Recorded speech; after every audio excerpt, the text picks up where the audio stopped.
दोस्तों, आपने कितनी बार अपने सामने कुछ बुरा घटित होते देखा है, लेकिन उसमें शामिल होने से बचने के लिए उसे नजरअंदाज कर दिया और अपनी दैनिक गतिविधियों पर ध्यान केंद्रित करने का फैसला किया। हम सभी ने संभवतः अपने जीवन में कभी न कभी ऐसा किया होगा। हालांकि क्या होगा यदि आपने स्वयं को ऐसी स्थिति में पाया जहां अन्य लोग आपके स्वयं के दुर्व्यवहार को नजरअंदाज कर रहे थे और अपना काम जारी रख रहे थे? क्या होगा अगर कोई आपको यह कहकर धमकाए कि अगर आपने सच बोला तो आपको नुकसान होगा? क्या आप में अब भी अपने अधिकारों और सच्चाई के लिए बोलने और लड़ने का साहस होगा? दोस्तों, सच बोलने के लिए और गलत काम के खिलाफ खड़े होने के लिए अक्सर बहुत साहस की जरूरत होती है। इस साहस को जुटाना बेहद चुनौतीपूर्ण हो सकता है। आपको क्या लगता है कि ऐसे हालात में कितने लोग सच बोलने की हिम्मत करेंगे? आज की बौद्ध कहानी के माध्यम से हम सीखेंगे कि स्थिति चाहे कितनी भी कठिन क्यों न हो, सच बोलना और अन्याय का सामना करना महत्वपूर्ण है। हम देखेंगे कि हमारी कहानी में उस युवक ने सच का साथ देने का साहस कैसे जुटाया। तो चलिए बिना किसी देरी के शुरू करते हैं। एक समय की बात है, किसी शहर में एक दयालु और सीधा सादा युवक रहता था। वह दिल के सरल थे और कभी भी लड़ाई झगड़े में शामिल नहीं होते थे या दूसरों के बारे में बुरा नहीं बोलते थे। वह लोगों को सहायता की पेशकश भी करता था, फिर भी कुछ लोग उसे ठेस पहुंचाने वाली बातें कहते थे। इसके बावजूद वह बस मुस्कुरा देते और चले जाते। वह एक मालिक के यहाँ काम करता था जो उसे मामूली वेतन देता था, लेकिन उस युवक ने कभी उसका विरोध नहीं किया। इसके बजाय उन्होंने मुस्कुराते हुए सभी आदेशों का पालन किया और लगन से अपना काम किया। उनकी दयालुता के कारण उनका सामना करने वाले हर व्यक्ति ने उन्हें दबाने और डराने का प्रयास किया। उनके सरल स्वभाव के कारण लोग उन्हें पागल करार देते थे और कई लोग दावा करते थे कि वह जीवन में कभी कुछ हासिल नहीं कर पाएंगे। सरल होना आज के समाज में एक नकारात्मक गुण के रूप में देखा जाता था। यद्यपि युवक गरीब था, फिर भी उसने कभी किसी से शिकायत नहीं की। वह पैसा कमाने और गरीबी से बचने के लिए कड़ी मेहनत करेगा, लेकिन उसकी बचत हमेशा दूसरे लोग छीन लेंगे। कभी कभी यह उसके रिश्तेदार होते थे और कभी कभी अजनबी उसके पास आते थे, अपने दुखों और परेशानियों को साझा करने का नाटक करते हुए। एक एक रुपया छीन लिया जाएगा और युवक कुछ नहीं कर पाएगा। पहले वह सिर्फ यही सोचता था कि वह एक अच्छा इंसान है और अच्छे लोग कभी किसी पर अत्याचार नहीं करते और न ही किसी का विरोध करते हैं।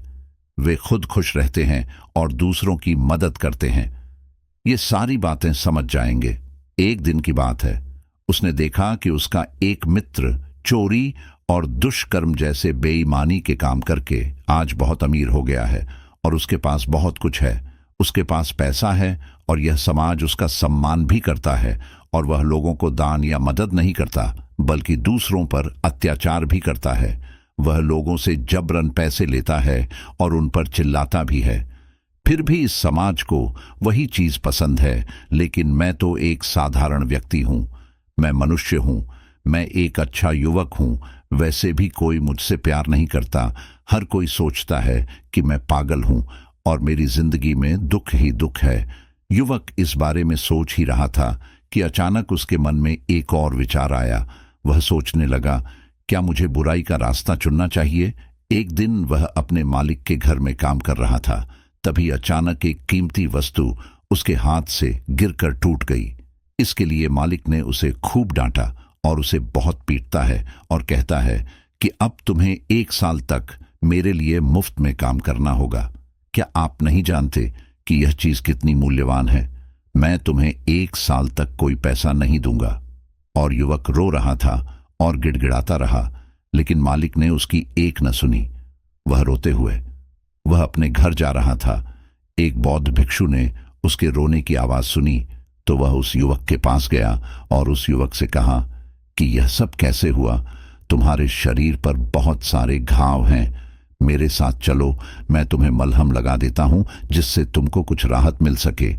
इतना कहकर भिक्षुओं ने युवक के शरीर पर जड़ी बूटियों का लेप लगाया, जिससे उसका दर्द थोड़ा कम हो गया। इस अवसर पर युवक बौद्ध भिक्षु से कहता है, हे गुरु, आप तो ज्ञानी मालूम होते हैं, क्या आप मेरी एक बात का जवाब देंगे? इस पर बौद्ध भिक्षु कहता है, पूछो। फिर युवक बौद्ध भिक्षु से पूछता है, गुरुजी, अच्छे लोगों के साथ बुरा क्यों होता है? मैं बहुत ही सरल व्यक्ति हूं। मैंने कभी किसी को दुख नहीं पहुंचाया और न ही कभी किसी का अपमान किया, बल्कि मेरे पास मदद मांगने कौन आएगा, मैं उसकी मदद भी करता हूं, लेकिन मेरे साथ कभी कुछ अच्छा नहीं हुआ। मैं सदैव दुख में रहता हूं, जबकि इस संसार में बहुत से बुरे लोग भी हैं जो दूसरों को लूटकर सुखपूर्वक अपना जीवन व्यतीत करते हैं। वे लोगों का पैसा चुराते हैं, भले ही वे लोगों पर अत्याचार करते हैं, फिर भी समाज उन्हें पसंद करता है, वह केवल उसका सम्मान करता है। आखिर ऐसा क्यों हो रहा है? ऐसे में क्या हमें भी बुराई का रास्ता अपनाना चाहिए? क्या हमें भी दुष्ट बनना चाहिए? इस भिक्षु ने उस युवक की बात ध्यान से सुनी। फिर वह युवक को उत्तर देते हुए कहते हैं, भंते, जिसके कर्म बुरे हैं उसे अपने कर्मों का फल अवश्य ही भुगतना पड़ेगा और वह अवश्य ही बुरे होंगे। जो कोई भी अच्छे कर्म करेगा उसे अपने अच्छे कर्मों का फल अवश्य मिलेगा और वह अनिवार्य रूप से अच्छा होगा। तभी युवक भिक्षु को बीच में रोककर कहता है, हे गुरु, क्या आप जो कहते हैं वह सच है? क्या मैं आप पर भरोसा कर सकता हूं? क्योंकि इस दुनिया में सब कुछ मुझे विपरीत लगता है। मैं देखता हूं कि अच्छे लोगों के साथ बुरी चीजें होती हैं और बुरे लोगों के साथ अच्छी चीजें होती हैं। बौद्ध भिक्षु ने तब युवक से कहा, मैंने जो कहा है वह बिल्कुल सच है और आने वाले समय में तुम्हें यह बात अच्छी तरह से पता चल जाएगी। ये कहकर बौद्ध भिक्षु वहां से चला गया। वह युवक कुछ देर तक वहीं बैठा रहा और इस बौद्ध भिक्षु की बातों के बारे में सोचता रहा और उसने बहुत कुछ सोचा। भले ही मेरे पास धन दौलत न हो, मुझे समाज में सम्मान न मिले, लेकिन मैं एक अच्छा इंसान हूं और मुझे अपनी अच्छाई का फल एक दिन जरूर मिलेगा। यही विचार कर वह घर लौट आया। कुछ दिनों बाद वह युवक जंगल के रास्ते अपने मालिक के घर जा रहा था। तभी रास्ते में राजा के सैनिकों ने उसे घेर लिया। उन्होंने उसके चेहरे पर काला कपड़ा डाल दिया, उसके हाथ बांध दिए और फिर उसे धक्का देकर दूर ले जाने लगे। फिर वह युवक जोर जोर से चिल्लाकर सिपाहियों से पूछता रहा, तुम मुझे कहां ले जा रहे हो और मेरी गलती क्या है? वह वही बात दोहराता रहा, लेकिन सिपाहियों ने उसकी किसी भी बात का कोई जवाब नहीं दिया। वह बस उसे मारने लगे और उसे दूर ले जाने लगे। जब युवक ने काफी देर तक वही सवाल पूछा तो एक सिपाही ने उसके सवाल का जवाब देते हुए कहा, अरे मूर्ख, तुम्हें नहीं पता, राजा ने आपको मौत की सजा सुनाई है और कहा कि तुम्हें किसी ऊंचे पहाड़ से नीचे फेंक दो, इसलिए हम तुम्हें एक ऊंचे पहाड़ पर ले चलेंगे जहां से तुम्हें नीचे फेंक दिया जाएगा। जब युवक ने अपनी गलती पर सवाल उठाया और राजा से मिलने की इच्छा व्यक्त की तो सभी सैनिक हंस पड़े। वह समझना चाहता था कि उसे क्यों दंडित किया जा रहा है, क्योंकि उसने दावा किया था कि उसने कुछ भी गलत नहीं किया है। एक सैनिक ने, जो अभी भी हंस रहा था, युवक को जवाब दिया, यह स्वीकार करते हुए कि वे उसकी बेगुनाही से अवगत थे। सिपाही ने तब सच्चाई का खुलासा किया और बताया कि राजा ने उस दिन पहले एक चोर को मौत की सजा दी थी। उन्हें चोर को एक पहाड़ी पर ले जाकर नीचे फेंकने का काम सौंपा गया था, लेकिन चतुर चोर ने अपनी रिहाई के बदले में उन्हें 1000 सोने के सिक्के देने की पेशकश की। वे उसके प्रस्ताव पर सहमत हो गए, लेकिन राजा के आदेशों का पालन करने के लिए बाध्य थे। इसलिए उन्हें राजा को गिरफ्तारी और फांसी की सूचना देने के लिए चोर की जगह लेने के लिए किसी की आवश्यकता थी। युवक को आदर्श उम्मीदवार के रूप में चुना गया क्योंकि उसकी पहचान पर सवाल उठाने वाला कोई नहीं था और सैनिक पकड़े नहीं जा सकते थे। सैनिक ने युवक से कहा कि उसे अपने भाग्य को स्वीकार करना चाहिए, भगवान से प्रार्थना करनी चाहिए और शांति से मरना चाहिए। इस रहस्योद्घाटन से युवक आश्चर्यचकित रह गया और उसने रोते हुए सैनिकों से दया की भीख मांगी। हालांकि उसकी गुहार अनसुनी कर दी गई क्योंकि सैनिक उसे जबरदस्ती पहाड़ की चोटी की ओर खींचते रहे। उनके विरोध के बावजूद युवक की रिहाई के बदले में 10,000 सोने के सिक्कों की बेताब पेशकश को एक सैनिक ने खारिज कर दिया। जिसका मानना था कि यह उन्हें धोखा देने का एक मूर्खतापूर्ण प्रयास था।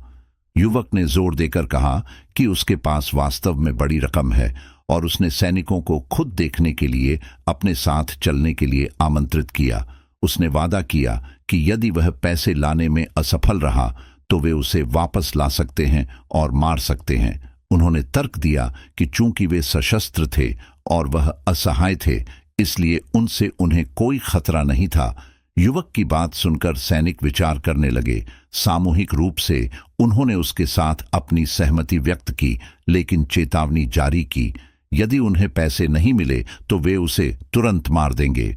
युवक ने अनुरोध किया कि वे पहले उसकी आंखों पर बंधी पट्टी हटा दें ताकि वह उन्हें रास्ता दिखा सके। सिपाहियों ने बाध्य होकर आंखों से पट्टी हटा दी। फिर वह युवक उन्हें एक साधारण सी दिखने वाली गुफा में ले गया जो एक जटिल भूल भुलैया बन गई। उसने सैनिकों को धोखा दिया और उन्हें गुफा के अंदर फंसा छोड़कर भागने में सफल रहा। भय से भरकर वह युवक जंगल में भाग गया, इस डर से कि सैनिक उसका पीछा करेंगे। रास्ते में उनकी मुलाकात उसी बौद्ध भिक्षु से हुई और उन्होंने मार्गदर्शन मांगा। उन्होंने एक सदाचारी जीवन जीने के बावजूद अपने साथ हुए अन्याय के बारे में अपना भ्रम और निराशा व्यक्त की। युवक ने बौद्ध भिक्षु को पूरी घटना बताई और स्पष्टीकरण मांगा कि उसे उस कार्य के लिए दंडित क्यों किया जा रहा है जो उसने नहीं किया था।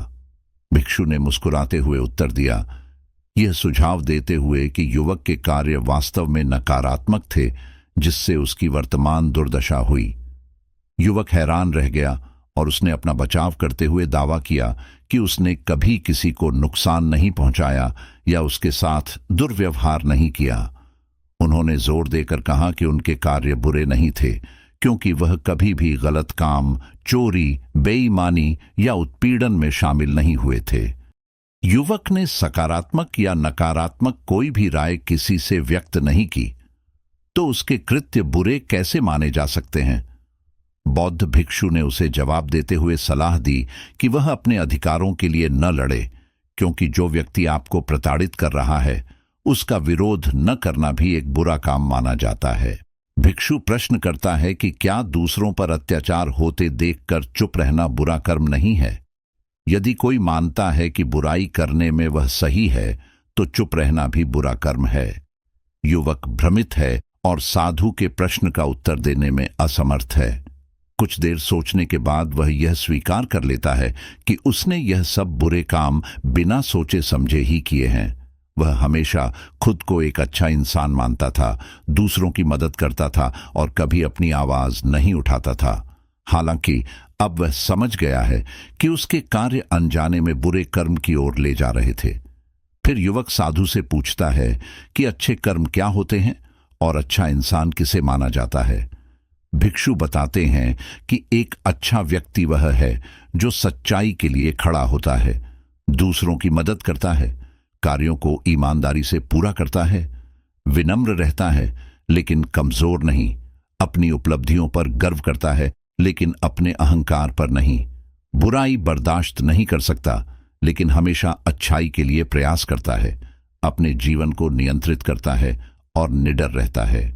युवक भिक्षु की बातों में सच्चाई को स्वीकार करता है और आश्चर्य करता है कि एक गरीब और कमजोर व्यक्ति दूसरों के सामने कैसे खड़ा हो सकता है या उनका विरोध कर सकता है।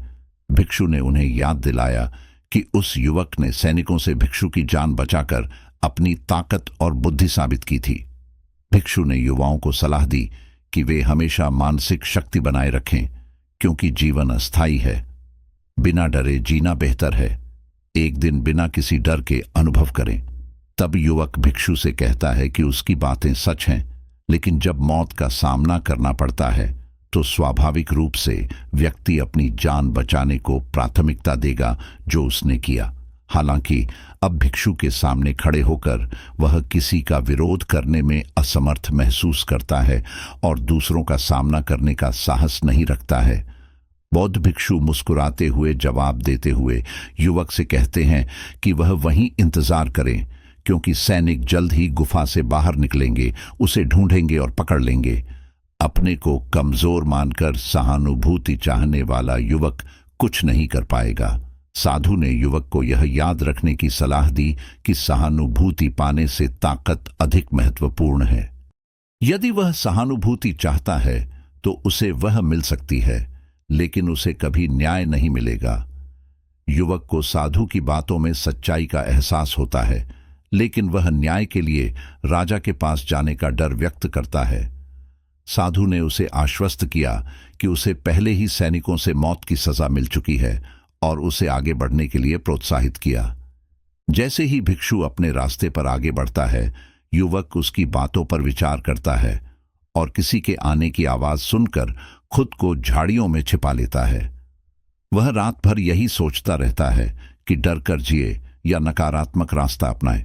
शायद चूंकि उसने दोस्त बना लिया है, इसलिए वह अपनी जान बचा सकता है। बहुत विचार विमर्श के बाद अंततः वह सदाचारी बने रहने का निर्णय लेता है। अगली सुबह वह साहस जुटाता है और शाही दरबार में पहुंचता है। दरबार में प्रवेश करते ही वह राजा से न्याय की गुहार लगाता है। एक अदालत सत्र आयोजित किया जाता है और युवक को राजा के सामने पेश किया जाता है। राजा समस्या के बारे में पूछता है और उसे किसने पीड़ा दी है। जवाब में युवक ने राजा को संबोधित करते हुए कहा कि यदि वह उत्पीड़कों की पहचान उजागर करता है तो उपस्थित सभी लोग उसके सच्चे दुश्मन बन जाएंगे और नुकसान भी पहुंचा सकते हैं। राजा ने युवक से बिना किसी हिचकिचाहट के बोलने का आग्रह किया और उसे आश्वासन दिया कि उनके देश और शाही महल में वह सुरक्षित है। तब युवक ने खुलासा किया कि उसे इस राज्य के राजा द्वारा प्रताड़ित किया गया है और वह उसके अत्याचार का शिकार है। यह जानने पर दरबार में सभी लोग अपनी सीटों से खड़े हो जाते हैं और राजा को मृत्युदंड देने की इच्छा व्यक्त करते हैं। हालांकि राजा ने उनकी दलीलों पर ध्यान नहीं दिया और युवक से और स्पष्टीकरण का अनुरोध किया। राजा का प्रस्ताव है कि यदि युवक की बातों से यह स्पष्ट हो जाए कि इस राज्य के राजा ने वास्तव में उस पर अत्याचार किया है, तो राजा स्वयं उचित दंड देगा। यह सुनकर अदालत में हर कोई युवक की व्याख्या सुनने के लिए उत्सुक होकर अपनी सीटों पर बैठ जाता है। युवक यह बताने के लिए आगे बढ़ता है कि कैसे पिछली सुबह राजा ने एक चोर को मौत की सजा दी थी, लेकिन सैनिकों ने 1000 सोने के सिक्कों के बदले में चोर को मुक्त कर दिया और उसे एक पहाड़ी से फेंकने का प्रयास किया। सौभाग्य से वह भागने में सफल रहा। वह इस बात पर जोर देते हैं कि यह कोई अकेली घटना नहीं है और अतीत में कई गरीब व्यक्तियों को भी इसी तरह का नुकसान झेलना पड़ा है। राजा को विश्वास हो सकता है कि वह न्याय दे रहा है, लेकिन वह इस बात पर विचार करने में विफल रहता है कि क्या उसके आदेशों का पालन किया जा रहा है और क्या उसका न्याय का तरीका वास्तव में उचित है। राजा गरीबों के घरों के बुझ गए दीपकों से अनभिज्ज रहता है और वह अपनी सुरक्षा के लिए इतना भयभीत रहता है कि वह अपना महल भी नहीं छोड़ पाता। वह कभी भी आम लोगों से बातचीत नहीं करते और न ही उनकी समस्याएं सुनते हैं। वह पूरी तरह से अपने मंत्रियों और अधिकारियों पर निर्भर हैं। मेरा राजा, जिससे मैं कभी नहीं मिला, दूर और अगम्य है। मेरी आवाज भी उस तक कभी नहीं पहुंचती। अगर मैं बाहर खड़े गार्ड को कुछ रुपए देकर अंदर ले आता तो शायद वह मेरी बात सुन लेता। उस व्यक्ति की यह बात सुनकर राज दरबार में सभी लोग आश्चर्यचकित रह गए। राजा भी हैरान हो गया। उन्होंने अपने मंत्री को जांच करने और सच्चाई का पता लगाने का आदेश दिया। मंत्री ने तुरंत अनुपालन किया और युवक के दावों को सत्यापित करने के लिए जासूसों से जानकारी एकत्र की। कुछ घंटों के बाद मंत्री को पता चला कि वह युवक बिल्कुल सच कह रहा था और उसने राजा को सूचित किया। मंत्री ने पुष्टि की कि युवक ने जो कुछ भी कहा वह 100% सच है। जिस चोर को एक दिन पहले मौत की सजा सुनाई गई थी वह अभी भी फरार था और हमने उसे एक बार फिर पकड़ लिया था। उसने जाने देने के लिए सैनिकों को रिश्वत देने की बात कबूल की और हमने उन सैनिकों को गिरफ्तार भी कर लिया है। तब राजा ने मंत्री को सभी अपराधियों को दरबार में लाने का निर्देश दिया। राजा के आदेश का पालन करते हुए अपराधियों को दरबार में पेश किया गया और राजा ने युवक को संबोधित किया। हम आपके अपराधी हैं, बताओ आप हमें क्या सजा देना चाहते हैं। आप हमें जो भी सजा देंगे हम स्वेच्छा से स्वीकार करेंगे। युवक ने उत्तर दिया, हे राजा, आप इस राज्य के शासक हैं, केवल आपको दंड देने का अधिकार है। हम केवल यह अनुरोध कर सकते हैं कि आप अपने लोगों का ख्याल रखें। आपको नियमित रूप से उनसे मिलना चाहिए और गरीब लोगों के लिए अवसर पैदा करना चाहिए। हम आपसे सीधे मिलेंगे और अपनी चिंताएं व्यक्त करेंगे। यह सुनकर राजा ने मंत्री को उन दरबारियों को गिरफ्तार करने का आदेश दिया जिन्होंने युवक से पैसे लेकर उसे प्रवेश की अनुमति दी थी। तभी राजा ने एक नवयुवक से बात की जो बहुत बहादुर और ईमानदार था। राजा उस युवक की बहादुरी और ईमानदारी से प्रभावित हुआ और उसने कहा कि उसे राज्य में उसके जैसे और लोगों की जरूरत है। राजा ने उस युवक को राज्य का मुख्यमंत्री भी बना दिया, लेकिन वह युवक नौकरी नहीं चाहता था और चाहता था कि उसकी बात सुनी जाए। उसने राजा को धन्यवाद दिया और घर वापस चला गया। उस युवक के बारे में बात तेजी से फैल गई और हर कोई उसे जानने लगा और उसका सम्मान करने लगा। उनका मानना था कि अच्छे काम करने से हमेशा अच्छे परिणाम मिलते हैं और हमें बुरी चीजों से डरना नहीं चाहिए। उन्होंने लोगों से कहा कि वे मजबूत बने और दूसरों को उनका फायदा न उठाने दें। यदि आप सोचते हैं कि आप एक अच्छे और ईमानदार व्यक्ति हैं लेकिन आपके साथ बुरी चीजें हो रही हैं, तो यह याद रखना महत्वपूर्ण है कि आपके पास अपने लिए खड़े होने की शक्ति है। अपने साथ बुरा न होने दें और दूसरों को अपना फायदा न उठाने दें। बुरी बातें बर्दाश्त करना अच्छी बात नहीं है। यदि आपने इस कहानी से कुछ सीखा है तो मुझे टिप्पणियों में बताएं। इस कहानी को किसी ऐसे व्यक्ति के साथ साझा करें जिसे इसे सुनना हो और चैनल की सदस्यता लें। अपना ख्याल रखें और धन्यवाद।